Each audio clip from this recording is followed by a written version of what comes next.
ஸ்ரீராம் ஜெய ராம் ஜெய ஜெய ராம். ஸ்ரீராம் ஜெய ராம் ஜெய ஜெய ராம். ஸ்ரீராம் ஜெய ராம் ஜெய ஜெய ராம். ஸ்ரீராமர், சீதாதேவி மற்றும் லக்ஷ்மணர் வனத்திற்கு செல்வதற்கு தயாராக இருந்தபோது லக்ஷ்மணர் தன் தாயான சுமத்ராவிடம் விடை பெறுவதற்கு சென்று விடை பெறுகிறார். அப்பொழுது சுமத்ரை அவர்கள் லக்ஷ்மணருக்கு ஆசீர்வாதம் செய்கிறார்கள். சந்தோஷத்துடன் சென்று வா மகனே என்று கூறுகிறார்கள். இனி நீ ஒரு பொழுதும் ஸ்ரீராமரை விட்டு பிரிந்து இருக்கக்கூடாது. எப்பொழுதும் ஸ்ரீராமருடனே நீ இருக்க வேண்டும். ஸ்ரீராமரே உனது தந்தை. தசரதர் இங்கே இருக்கிறார். ஆனால் உன்னுடன் உன் பக்கத்தில் இருந்து கொண்டு உனக்கு சந்தோஷத்தையும் அளிப்பவர் ஸ்ரீராமர். அவரே உன்னுடைய தந்தை.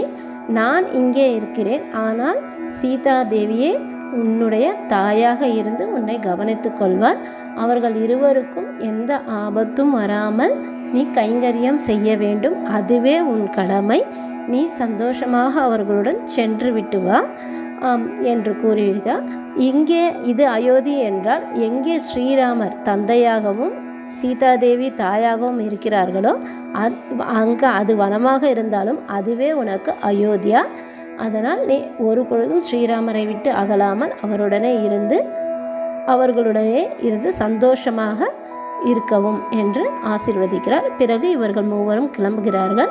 சுமத்ரன் ரதத்தில் இவர்கள் மூவரையும் ஏற்றிக்கொண்டு செல்கிறார்.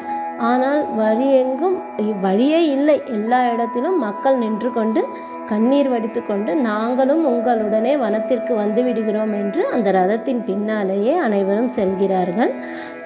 எல்லோரும் கலங்கி நிற்கும் பொழுதும் சுமத்ரை மட்டுமே மிகுந்த தைரியத்துடனும் கலங்காமல் இதெல்லாம் நல்லவைக்கே நடக்கிறது என்ற எண்ணத்துடன் கோசலைக்கும் தசரதற்கும் சமாதானம் கூறி நடப்பவை நல்லதுக்கே என்று கூறி அவர்களையும் சமாதானம் செய்கிறார்.